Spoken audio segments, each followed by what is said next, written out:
The film opens and we see a woman named Bree swimming at a large pool. As she swims, the manager hangs up signs that say the pool will be closed during an upcoming holiday. Bree is later joined by her sister Jonna, who is a recovering drug addict. They race each other. Then the manager McGrady tells everyone to get out because they are closing up. As the sisters dry off, Bree realizes she is missing her engagement ring. Jonna then spots it at the bottom of the pool near the drain. As everyone leaves, Bree dives into the pool to retrieve it, but it gets stuck. Jonna then jumps in to help and they both try to grab and pull it out. Suddenly, Jonna's hair gets stuck in the drain and the two struggle underwater. Outside, McGrady thinks everyone has left and he hits a button which closes the fiberglass pool cover. He then leaves, and the girls look up and see it closing. They race to the surface, but they are too late. The girls bang and scream for help, but no one answers. Jonna remembers the pool is closed for the holiday and she begins to panic and cry. They then swim to the shallow end, but they can't push it up there either. They check the edges too, but nothing helps. The sisters then start to argue and Jonna admits that she is secretly jealous of Bree.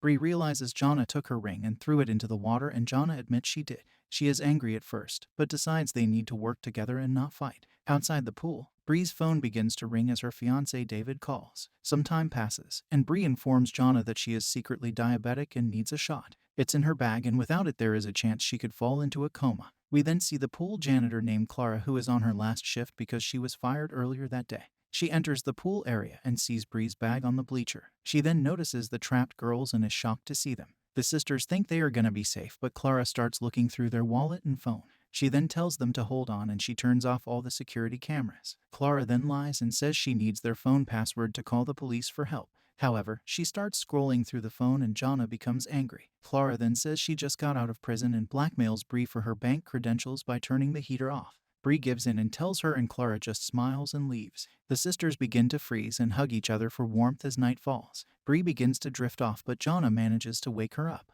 Jonna then begins to cry and say this is all her fault and she wishes she was more like Bree. The two talk and Jonna reveals she is suffering mentally because of what their abusive father did before he died. A bit later, Clara shows up again and teases the trapped girls. She still won't let them out and Jonna pleads, saying Bree could die if she doesn't get her shot. Clara says she doesn't care and Jonna begins to grow increasingly more angry. Jonna then finds a fiberglass shard and she plans some revenge. She lures Clara over to a small peephole and tells her to put her ear up close. When she does, Jonna stabs her and she falls backwards and begins to scream. Jonna just smiles and looks at the blood on the shard. Clara runs to a bathroom and finds her ear bleeding badly. Now enraged, she walks over and tells the sister she is going to punish them. Clara then enters a code and the pool jets turn on.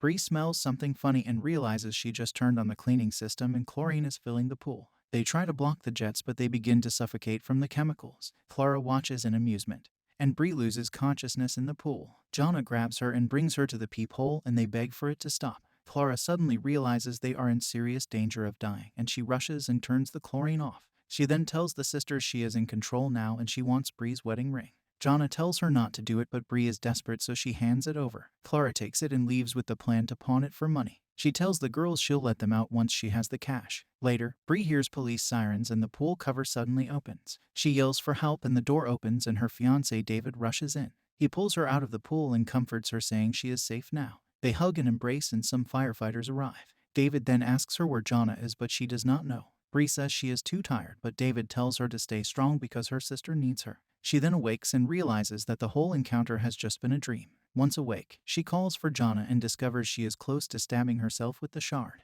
Bree tells her she can't break down now and they are going to survive this. However, Jonna is not convinced and says she has no life even if she does get free. She tells Bree she doesn't want to drag her down, but Bree pleads with her and cries. After some talking, Jonna finally puts the shard down and the two cry and hug each other. In the other room, Clara holds the wedding ring and listens to a voicemail from David, who is very worried. She then walks back to the pool and sits near the edge because she is doubting her actions. Bree then changes her tone and says she forgives her and they are sorry for everything. Clara tears up and talks about her past and how she is not a monster. She then tells them she is going to open the cover and let them out for good. The sisters smile and hug, thinking they will finally be free. Clara then walks to the control room and enters in a code. However, she tries repeatedly, but each time it buzzes and does not work. She slams the machine, then realizes McGrady must have changed the password. The girls wonder what is taking so long and Clara tells them the news. Finally, she tells them they are on their own now and she can't call the cops because she'll go back to jail. Jonna screams and cries and Clara walks out the door. Bree then grows weak and cold and passes out. Jonna wakes her up again, but Bree says she doesn't think she will make it. Bree then says she has a confession and states she was responsible for their father's death. She did this so he would never abuse Jonna again. Jonna then holds her sister and helps her hang onto a rope. Now desperate, she decides to swim down to the deep end of the pool. She finds another drain they did not try and she grabs onto it. It takes 5 different tries, but with the last of her strength she manages to get it loose. Jonna then grabs it and swims to the surface, but she finds Bree has lost consciousness and is barely breathing. Jonna then slams the drain against the cover and it begins to crack, then shatters. Despite being cut, she reaches her hand through and creates a bigger opening. She then drags Bree out of the pool, but she is completely unresponsive. She rushes to grab her diabetes shot from the bag. Jonna finds it and administers it to her leg as she begins to cry. She thinks she has lost her sister, but Bree suddenly opens her eyes but is still not fully conscious. Just when they think they are finally safe, Clara appears and points a gun at them. She says she can't risk them reporting her and going back to prison. She begins to cry and says she shouldn't have treated them badly, but it's too late now. Jonna pleads and begs, but Clara walks closer and holds up the pistol. Jonna turns her head and sobs, and Clara finally lowers the weapon as she can't bring herself to harm the girls. She then surprisingly hands over the wedding ring and Jonna calls the police saying Bree needs medical help now. Finally, Jonna tells Clara to leave and she won't report her. Later, Bree wakes up on a stretcher after paramedics stabilized her. She asks if it is real and Jonna says they did it. As the film ends, Jonna reveals the wedding ring and the two cry and hug.